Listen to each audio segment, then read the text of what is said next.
What's going on, everybody? This is Owen from Owen's Rock and Metal Podcast. Welcome in today to episode number 44 of the program. This is the first episode of 2026. When we last chatted in episode 43, it was the year in review episode, was released on New Year's Eve, and we have rung in a new year since.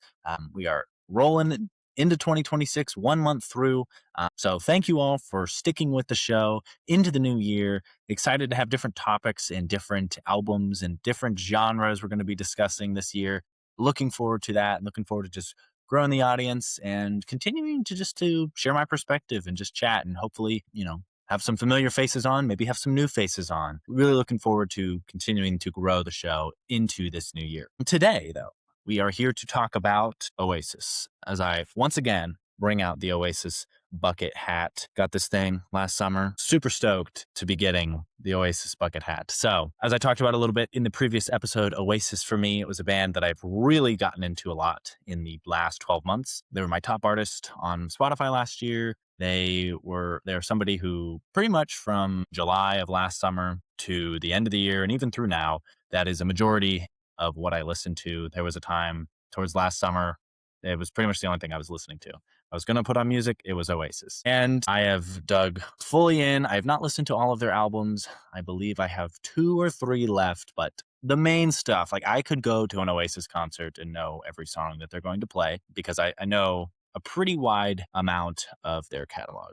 So today, though, we're here to talk about specifically the debut from Oasis, Definitely Maybe. This was released in 1994. If I was put on the spot, I would say this is my favorite Oasis album, studio album, as if you did listen last week, you know my love, or not last week, but the last episode, you know my love for the live Nebworth album recorded in 1996. It has also been confirmed that Oasis will not be doing a 2026 Nebworth 30th anniversary show. So my plans to go to the UK to see them are not going to happen. And who knows, 2027, maybe they'll come back around. Maybe they'll come to the States, but definitely still would like to see Oasis if I get the chance. But today, talking about specifically this debut album, we're going to just talk about some overall takeaways I got. I had the chance to watch a little Definitely Maybe documentary that is up on YouTube, on Oasis's YouTube channel. So if you want to go check that out after listening to this episode, a lot of cool kind of behind the scenes stories of the recording process and what different songs, how they came to be.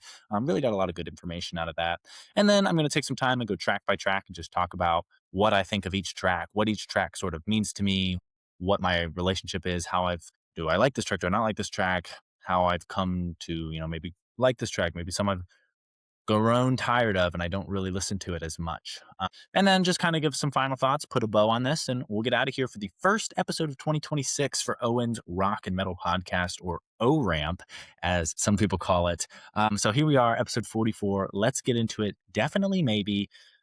My favorite Oasis album, very close to a non-skipper in my mind. I do not have a physical release of this on vinyl, not on CD. Really would love to get that. Just have not seen it in the store. If we're talking popularity, this album is very popular for them, but of course their second album includes songs like Wonderwall and Don't Look Back in Anger, and those are huge international hits. So that album is likely more recognizable, that album being their second album, What's the Story, Morning Glory, but Definitely Maybe launches their career and allows them to really become who they are today. Because, if you don't have a good first album, where are you going, You got to have a good jumping off point, and boy, does Oasis have a great jumping off point.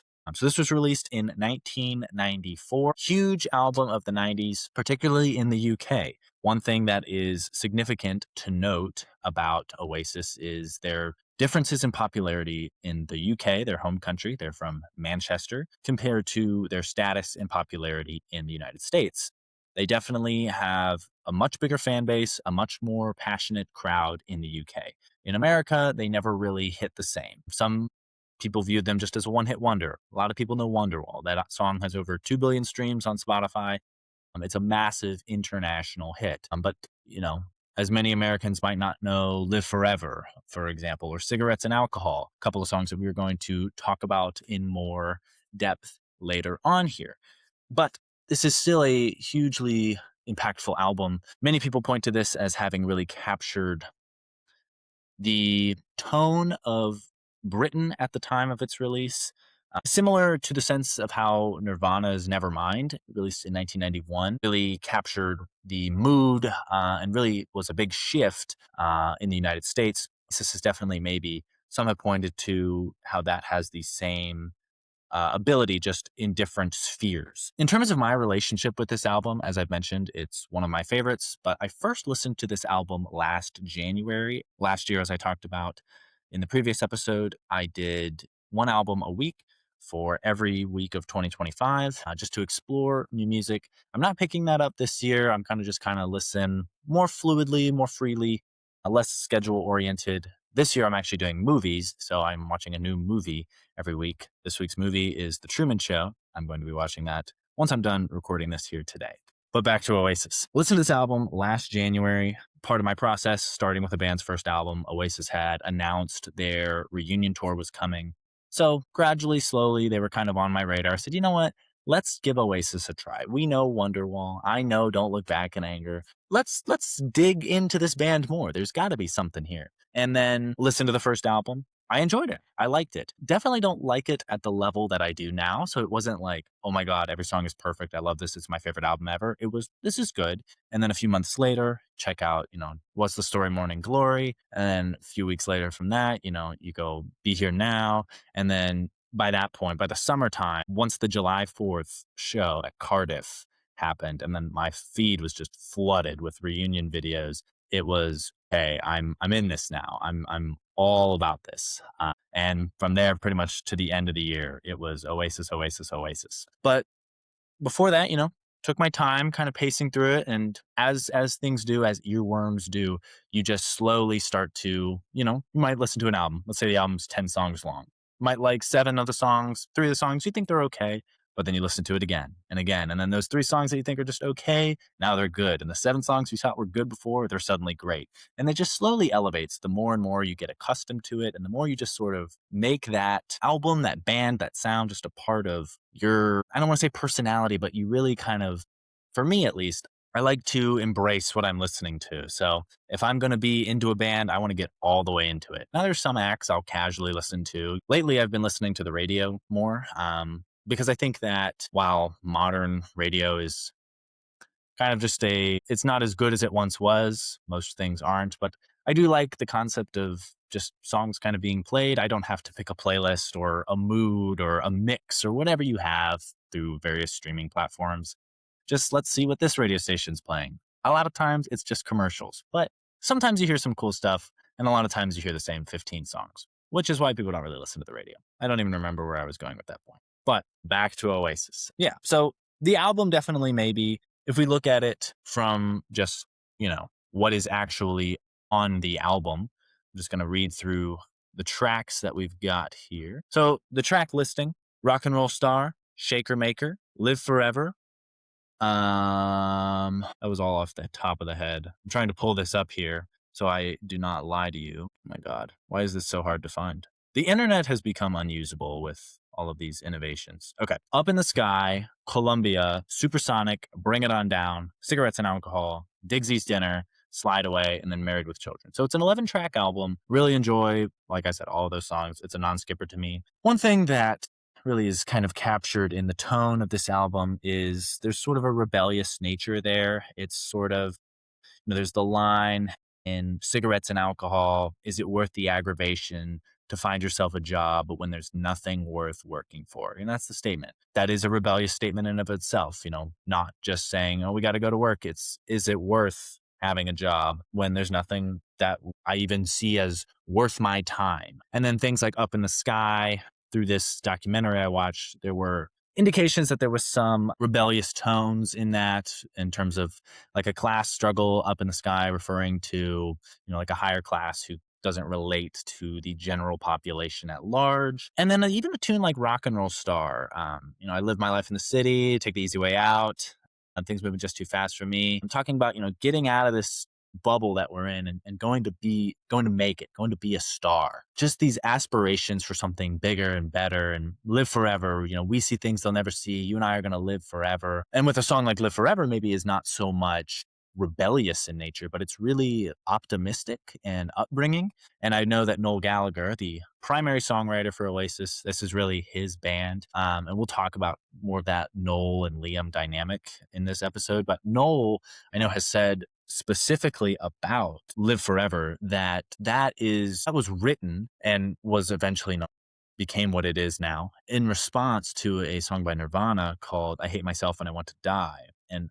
Noel heard that and he wasn't really having that. I think his perspective on that was, these guys are rock stars and they have this perspective of I hate myself and I want to die. Like, I'm going to make a song about living forever and being like grateful for what I have and for this life. And to me, Live Forever, we'll talk about this more in the track by track section. That is one of my favorite Oasis songs. Really fun to sing along with, really fun to just listen to, and just love the vibe, the tone that track brings. But talking about the process of making this album, not just in terms of, what are the tones or the vibes here, but the actual recording process, they put a lot of work into this. So Noel had some songs kind of just written together. They were just sort of scrapping them along as a band. Then when it came time to record, they put a lot of energy into this. In fact, the recording process was actually redone.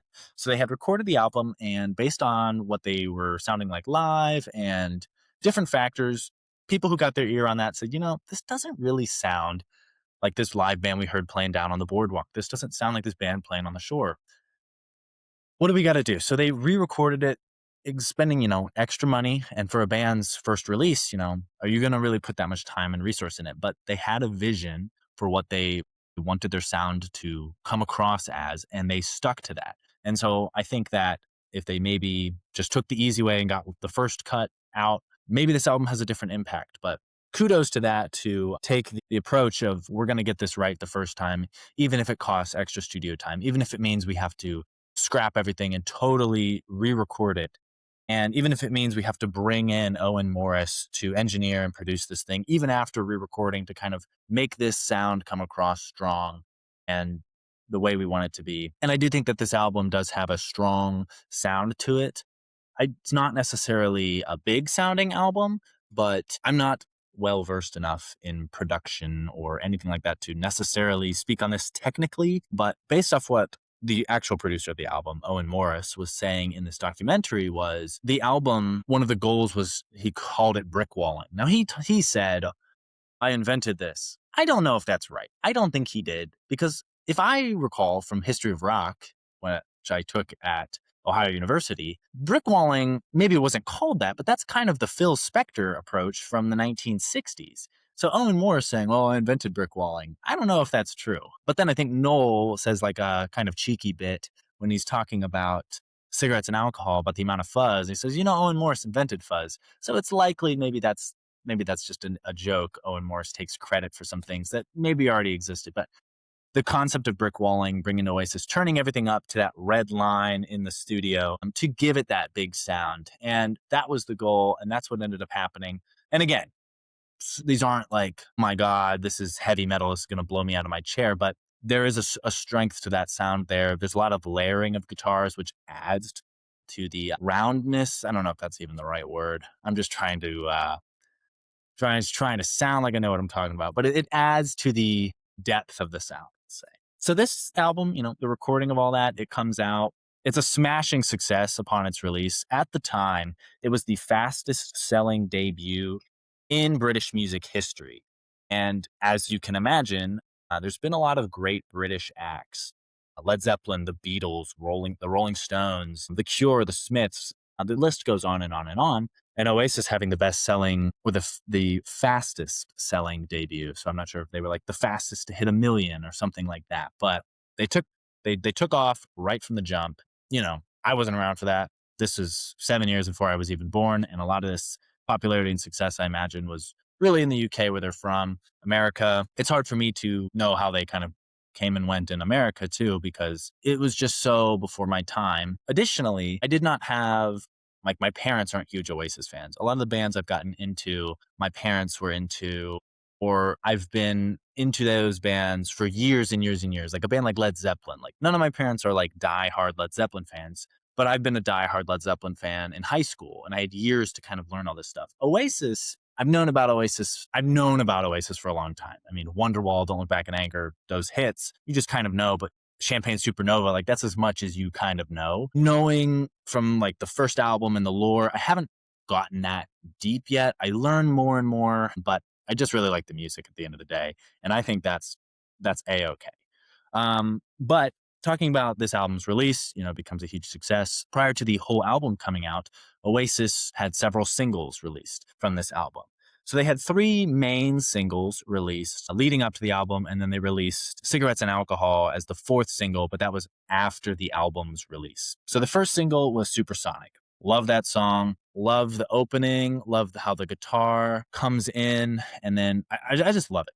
Liam's vocals crush it. We're going to talk about Supersonic later. Supersonic, they nailed so much so in the recording that it was just recorded once. We talked about these re-recording efforts. Supersonic didn't have that. That didn't apply. They nailed it, never messed with it. There was the demo version. It was just the same because they nailed it. Second single from this album was Shaker Maker. That's a little more of a psychedelic-y kind of tune. And then the third single is Live Forever, and that one went to the top 10 in the UK. Really love Live Forever. You and I are going to live forever. Something with Oasis is the word maybe. Wonderwall said maybe. People love, that's the meme. It's maybe with like 10 E's on it or whatever. For me, when I hear maybe in the context of Oasis, my mind goes to live forever first, because that's the first word of every verse, which is the same. But talking about their singles are a big strength of this band, is something I've learned. Definitely getting more into it, but not just the singles, but the B-sides. Oasis has amount of songs that are not on an album, but were released at that time, just throwaway B-sides. And some of these that were released in conjunction with this first album are really good songs. Songs like Sad Song, Do You Want to Be a Spaceman, Cloudburst. Listening to the deluxe version or whatever they have on Spotify, listening to some of these songs, typically when a band does a deluxe edition, you'll have the normal album remastered, and you might have some separate tracks, maybe different recordings, different demos, some live stuff maybe. But rarely do I see like songs that hadn't been released yet. So looking through this, I remember scrolling through these and seeing songs like the ones I just said, Sad Song, Cloudburst. And Cloudburst is a song I've really been getting into. Listen Up, different demo recordings and things of that nature. And just listening to these and saying, what are these? These sound like full on album ready tracks, but they're not on the album. And it's really interesting to me that that's just the business. That's just B-sides. Don't make the album. I don't really know how that process goes. I'm not in a band or music, but some of their B-sides it's like, these are better than some bands' hits. These are good enough to be on the album. What are we doing here? And I think that really speaks to their strength as a band, their strength in songwriting, because if they have songs that are great and they're not even making the album, then how good must the songs be on the album? That to me is a really cool thing. And as I've gotten more into the band, it's like, okay, I've listened to these albums. Well, no, I have singles. I have B-sides that I have to explore and I can get into. Oasis is really known for having great B-sides. A song like Acquiesce, not released in the context of Definitely Maybe, so we're not going to talk about that a ton, but they play that live all the times. Clearly, their B-sides are known and they have staying power and they get the respect that they deserve. So these singles come out. Live Forever goes in the top 10. So the band clearly kind of says, all right, we've got something here. Here we go. Like, we're taking off. Album comes out, fastest selling in British music history. So they know, like, all right, buckle up because we are in for a journey here. And they take off. In the UK, obviously, as we've touched on, it's much bigger. Their American growth, they were big in America in the 90s, but I mean, Wonderwall, I think next to Smells Like Teen Spirit, is one of the most streamed songs from the 90s. It's one of the most known songs from the 90s, especially rock songs. So their impact is there. And it's interesting now how they've really fallen out of favor. But in America, in a sense, maybe not now because the reunion happened, but there was a time where it was they were really seen, the connotation of them was really just a one-hit wonder in the States, which it could not be. It could not be any different from how they were perceived in the UK. And I think it's interesting because as time has gone on, we've become more interconnected internationally through trade and just the internet, especially. I mean, that made more international barriers less of a barrier. But those different cultural spheres, those different relevance of acts and artists, it still remains across borders, even though we are more internationally, globally connected as a society today. Yeah. Talking about personnel on this album, just briefly, the original drummer for Oasis. This is his only album he does with the group. I want to get his name right. I'm gonna guess it's Tommy McCarroll. It's something McCarroll. Tony McCarroll. Tony McCarroll on the drums. We got Paul Gigsy McGigan. I don't know. On the bass. Paul Bonehead Arthurs on the rhythm guitar. Bonehead, pretty famous. And then Noel and Liam. Noel and Liam, that's the band. It's not no disrespect to the other guys, but I think they've had several drummers. I don't really know the lineups like that. Some would say the measure of if you really like a band is if you can name the bass player. I could not name Oasis's bass player, but it's Noel and Liam. If we're being honest, it's their band. They're the brothers. They're the reason the reunion happened. They were fighting and then they're not, and then they reunited. Noel serves as our primary songwriter here. Liam is the face of the band. Liam is the swag. Liam is the cool. Liam is the look. Liam is the rock star. Noel is also a rock star, and he has his own,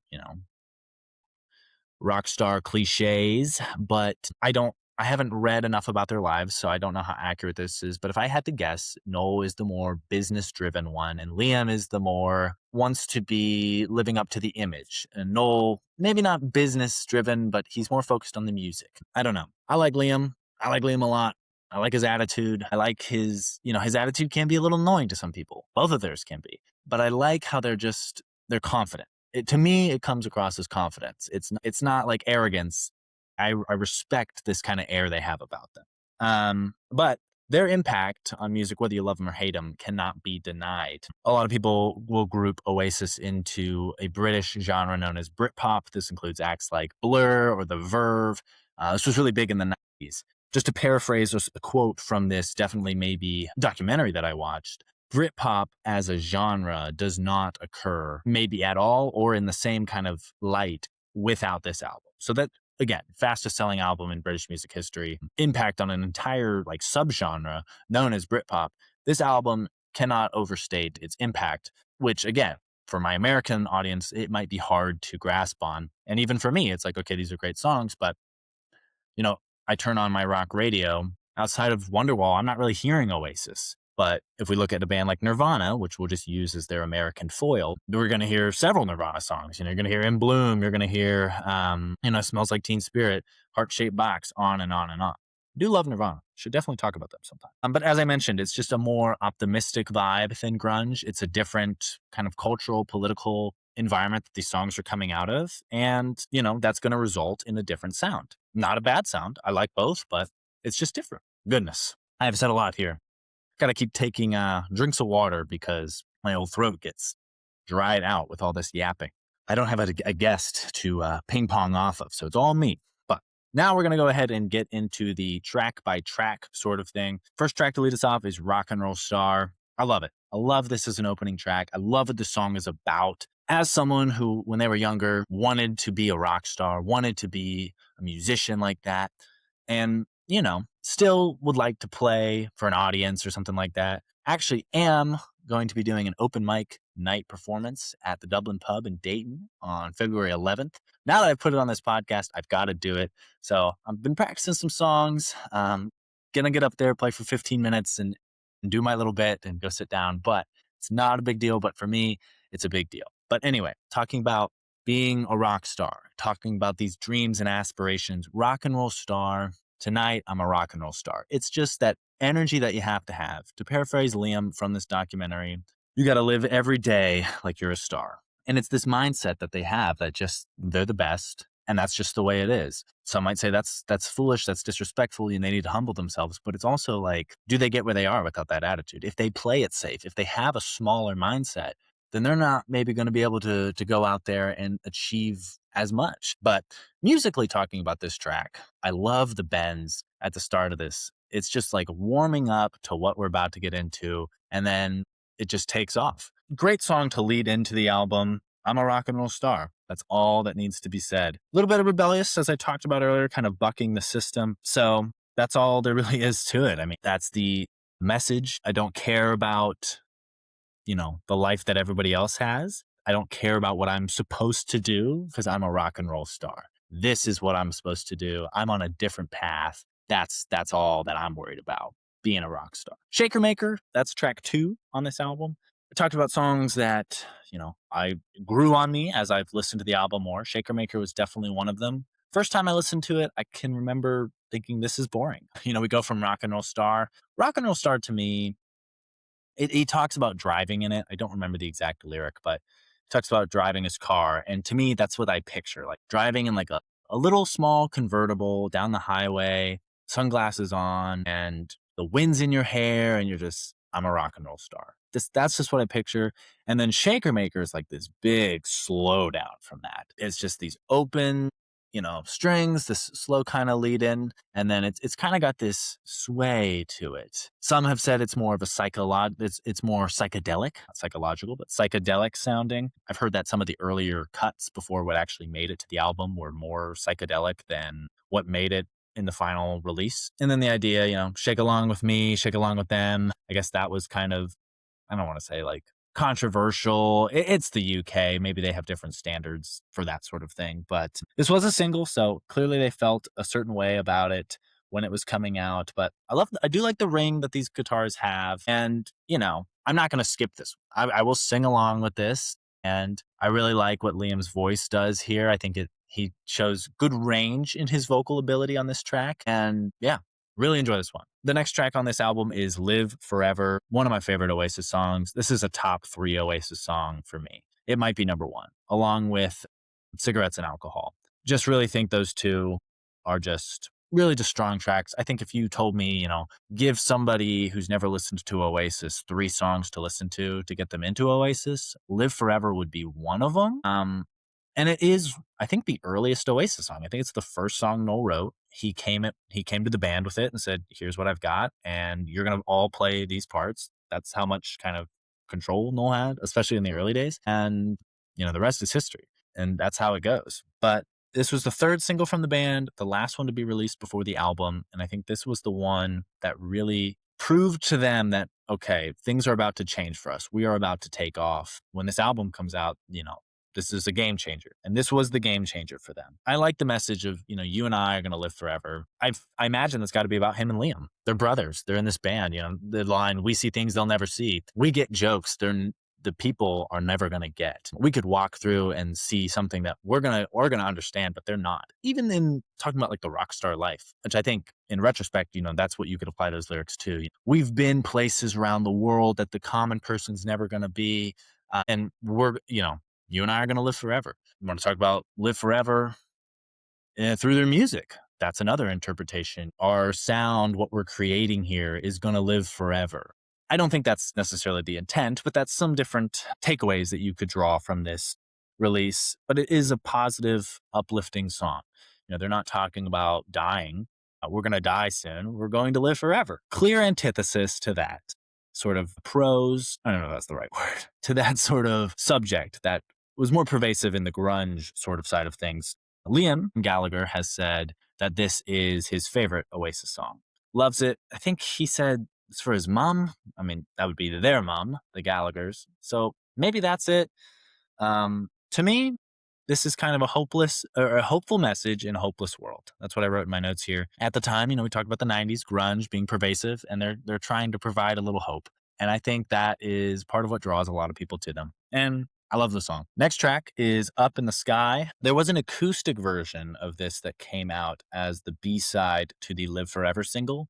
So this one was kind of out there, but the version on the album is not an acoustic version. So it does have a different sound, does come across differently, but similar lyrics and just pretty much electrified. Noel says, as I kind of mentioned earlier, this is about the political class, the ruling class. You up in the sky, learning to fly, tell me how high do you think you go before you start falling. There's a line in there about calling, but nobody answers. Welcome to my world, like talking about these different worlds up in the sky. He might mention something about being in a tower, maybe. I didn't really pick up on these undertones, but the British political climate of the 90s, not something I'm an expert in. I did major in political science, but not really British politics. But that is maybe one of their more, I don't know. It's not political to me, but that just shows how different people can have different takeaways for different songs and lyrics, and they strike you differently. I like the guitar work on this one. I think Noel does a good job, and it's got a kind of like a rotating sound to it. It's got a good, we'll call it motion to it. It's not, it loops well. The next song is Columbia. This was a big single for them. This was big as a demo. As a demo, this might have been a B-side to one of their singles, but the demo version did get a lot of radio play, I believe. And if not radio play, it got a lot of attention. It was, oh, this is good. And people were starting to buy Oasis stock, so to speak. But when I first heard this one on the album, similar to Shaker Maker, this was when I was like, it's long. I don't really like it. It's too long on the back end. Noel's got 100, guitar tracks layered on top of each other. Don't really care much for this. But we talk about Nebworth 96. They open the show with this, and I think as an opening track, it does wonders. Bonehead has said it is one of his favorite Oasis tunes to play live, and I think that it brings a good energy, and it's got this similar to Up in the Sky. It's got a good sort of circular motion to it musically. That's how it kind of hits my ear, at least, and I just think, the lyrics flow well too. It's fun to sing along with. And this is another one that grew on me. And after hearing a live version and after just kind of listening to Oasis and pounding my head against the wall, it's like, oh, I like this. It reminds me, it's like Clockwork Orange when they, pry his eyes open. It's like, oh, I like this stuff. But it wasn't that intense. I did not force myself to like this. But that is just how, for me, music goes. The more time I spend with the band, the more I find myself liking their different, the broader parts of their catalog, because you just learn to kind of appreciate it, and you're just sort of finding out different things that you like. Different portions of the track hit your ear different ways, but it does, have a good swirl and a good sway to it, similar to Shaker Maker. In terms of the title, Columbia, don't really know what the hell it's about. Lyrics kind of make no sense. All this confusion happens the same to me. I can't tell you the way I feel, because the way I feel is oh so new to me. I have to imagine this is somewhat of a drug reference. Colombia, being a country that, is known for what? Pablo Escobar, based out of Colombia. So big in the drug trade there. Imagine what that's kind of about. Overall, this was a track for me that hit better as a live version. And then you go back and appreciate the studio version. Because at first, listen, the studio version was a little long for me. Then we get to Supersonic, which was the first single released from the Definitely Maybe set of songs. And as I mentioned, the song was recorded once, and that was it. Once they recorded it, never re-recorded, never retracked. It was they had it. And then I think they were trying to make everything else sound like Supersonic, or at least reach that similar effect, which is why they did the re-recording and all this sort of other stuff. This track is huge. This is, as I wrote in my notes, mega in all caps. As Oasis would say, this is biblical. To me, I mentioned earlier just the fun little concept of if I could send 3 songs to somebody who's never heard Oasis, Live Forever would be in there. Supersonic would also be in there. I think it's just got it all. Liam delivers on this one. This is a quintessential Oasis track, and that's probably why it was their first single. They knew what they had here, and they were not wrong. It's a live staple. I love the introduction with the drums on this song. It's got just like that open hi-hat with that foot snare. Now,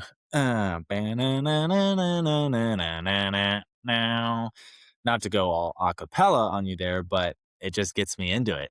And at Nebworth, the live show from 96, this is like, so they come out with Columbia. I'm trying to remember this here. And the first time, I think it's the first time Liam speaks, he just says the word Supersonic, because that's kind of how Oasis rolls. It's song, song, song. There's not like all this preaching about between each track. And Supersonic, as soon as he says that, before they even start playing, the crowd goes nuts, because this song rocks. Liam's vocals, they have a nice twang to them, and that shows up very apparently in this song. He mentions Yellow Submarine in this one. They're big Beatles fans, the Gallagher brothers. So there's some different odes and homages to the Beatles in some lyrics. Really, Yellow Submarine is the one that I caught.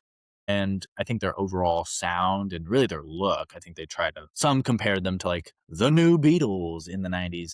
Don't really think we go that far with it, but they definitely have great respect and admiration for the Beatles.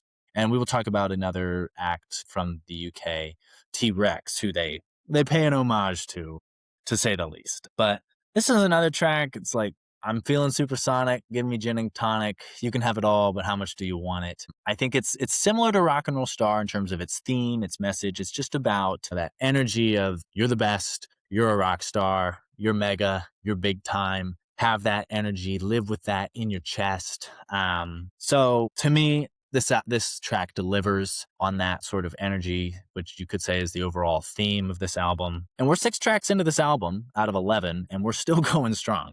We have banger after banger after banger. So, my no skip claim, I think, is holding up. In my eyes, of course, but I love this album. Then we have Bring It On Down. This one rocks. This one is probably the rockiest, and I don't mean that in terms of it's unstable. I mean that it has the most power. It's the heaviest, I would say. I think the guitar tracks are just ripping on this one. Really love what Noel does here. When I hear it live, I like it more than when I hear it studio. If I were to skip any song, this might be on that short list of like, okay, maybe I'm going to skip this one. But I have no problem listening to this album all the way through. But the live versions of stuff just come home. They did a live single of Bring It On Down from their 2025 reunion tour. Many people point to Oasis's live energy, and they're not blowing tons of stuff up. They're not doing anything crazy, but when they just line it up and play, they deliver. And it's just something they do with the crowd that gets the people going. Another cool drum moment here. Tony McCarroll only gets this one album, as we touched on, their drummer, but I think he's got a lot of good moments. I think Live Forever, there's that little opening there. Supersonic. Bring It On Down has a good drum track that I'm a fan of. So to me, like this song, it rocks, but I think there are better songs on the album, but still enjoy this one. Then we get to Cigarettes and Alcohol. I love this track. This one gets me going. This one, you got those songs before you're going out, you're sitting around, you're pre-gaming a little bit. To me, this is a pre-game song for me. Goodness, I'm going to lose my voice by the end of the show. This is a pre-game song for me. Gets me going. I've heard some describe Oasis as beer rock, as like a way to put them down. They're nothing special. They get all this hype. They're just beer rock. They're basically just a band that plays in a pub. Be that as it may, that very well may be true. I don't think it's true. I think that they have a lot of songs beyond just like, the basic whatever that comment is trying to derive. But if you're calling them beer rock, this song fits that mold for sure. This is not one of those songs that breaks out of that beer rock mold, but I think that's okay too. I think that it's okay just to have a fun song. This is the 4th single on the album. This is one of my favorites. Hearing it live, the crowd goes bananas. This is something I learned more about as I saw them reunite and I saw these reunion tours happening. So what they do, there's the celebration in soccer, the Poznan. The crowd link arms and they face away from the pitch, the field, and they jump up and down.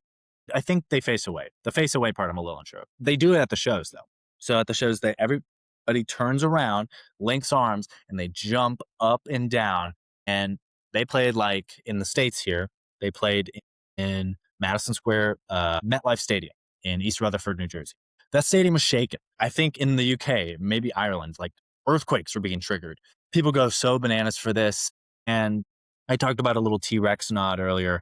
The song Bang a Gong, if you listen to that riff and you listen to Cigarettes and Alcohol, they sound very similar. But Noel kind of talked about that. Or maybe it wasn't Noel, but these songs, this was just a band this was like a brother and some guys just playing on a boardwalk. They were just playing in bars and clubs. And it's just like, they were writing these songs and playing these riffs, and maybe there's some thievery or whatever, like copyright issues.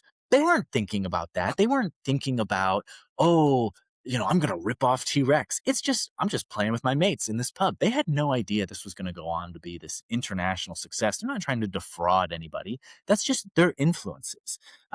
Really loves this song. Makes a good statement.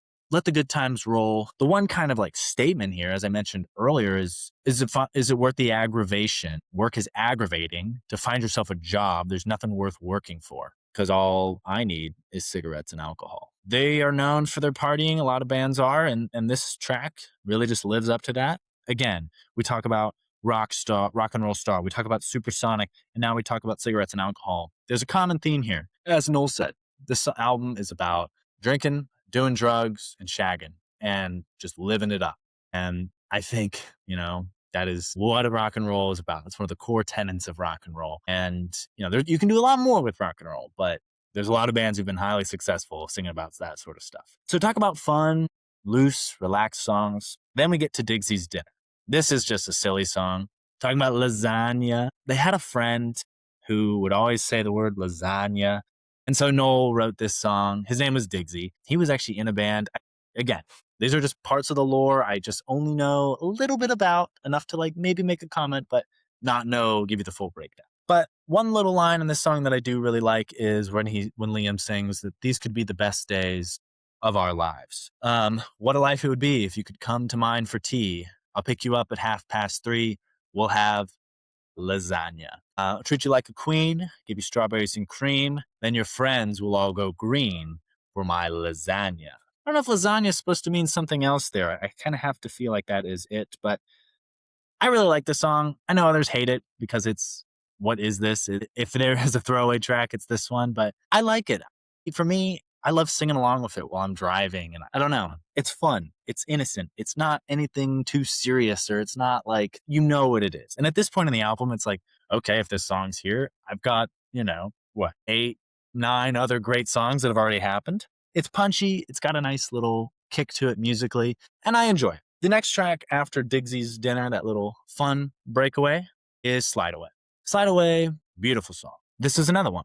Didn't really love it at first. Didn't really stick with me at first. But after listening to the Oasis more and more, I got it. I got it more and more. Talking about live performances, the live versions of this were phenomenal. Oasis, over the course of their tour, released singles of different tracks they recorded live. This was the first one, Slide Away, from their Cardiff show on July 4th. It's out there. It's streaming. It's out there. I hope they do a full album of, just a compilation of live stuff from 2025. Would be really cool. This is a beautiful song. Lyrically, it's about love. Noel, if I remember right, he had broken up. Him and someone he was with for several years, him and his girlfriend, they'd broken up after several years together. And Noel thought, we were soulmates. I'm never going to be able to love anyone else. I don't know how I'm going to move on. And this one took some time to grow on me, but, it's yearning for love. Slide on, baby. Together we'll fly. I've tried praying, and I know just what you're saying to me. Now that you're mine, we'll find a way. Chasing the sun. Let me be the one who shines with you, and we can slide away. It's just kind of this begging, this plea to somebody, let me be the one who shines with you. And in the morning, we don't know what to do, and we can slide away. We can get away from all this, or we can ascend above this all, our daily problems, but we have each other at the end of the day. And that's really, I don't know, maybe consider myself somewhat of a romantic. I think that's a nice vision, and a nice idea. And so I get a lot out of this track, especially listening to it now. But it did take some time to grow on me. And then once I saw, how people would talk about it, or once I saw people more sort of discuss their relationship with it, or what it means to them, I started to understand maybe a little more of what it's talking about, and maybe apply that more to myself. And I don't know. I really like this one. Liam delivers a great track vocally here. Not a single, but it is still a very popular song. So some have said, hey, that's the mark of a good album. If your tracks that are not singles are making it and getting a lot of popularity, then you're doing something right, because the people are tuning in for what you've got to say. So let me some Slide Away. And then we get to Married with Children. This is the closing track on the album. This is an all acoustic track. I really love this track because I covered it. I maybe have mentioned this on here before, but really during the pandemic, I would do covers with my acoustic guitar, set up a camera, play a little song, put it on my YouTube channel. That was it. Started doing that in 2020, and then I would try to do it every week. And it got to a point where I was just putting slop out there. Some of them are rough. They're all out there on my YouTube channel. I will link that in the description. And I do it occasionally now, very rarely, but I do Married with Children. I did Married with Children not that long ago because I thought, I like this. I like this band Oasis. It was last summer. I can play this. This is not hard. There's not a lot of layering here. I could do this. And I did it. And I love singing along with that one. The lyrics are burned into my brain. And I mentioned my open mic night coming up. I will be playing I'm Married with Children because that's one of the few songs I'm comfortable with playing blindfolded almost. So I love this sound that it has. I love that it kind of closes out. This is our last track on the album, and it's kind of like a closing time. Like, all right, we've turned off all the amps. We've turned it like people are going home. It's just Noel and an acoustic or Liam singing, but Noel and his guitar. It's really kind of bare bones, dry, basic stuff. I like that, just kind of a nice, relaxing finale to put on this album. Lyrically, it's about a relationship that has maybe grown kind of stale, a little bitterness there. Married with Children, the title suggesting that the person I'm with is a child, and I can't be with them. And you get more into your music's shite. It keeps me up all night. There's no need for you to say you're sorry. Don't even worry about apologizing. Goodbye. I'm going home. I don't care no more, so don't you worry. I'm going home. Like, we're done. But then in the last little verse, it would be nice to be alone for a week or two, but I know that I will be right back here with you. So we may have our rough patches, but at the end of the day, we're always going to come back together. Kind of the message there with that one, but ultimately, I just love to play it and sing it, and it's a fun time. So that was my track by track breakdown here for Definitely Maybe. I feel like it has been a while since I've done a track by track breakdown on the show.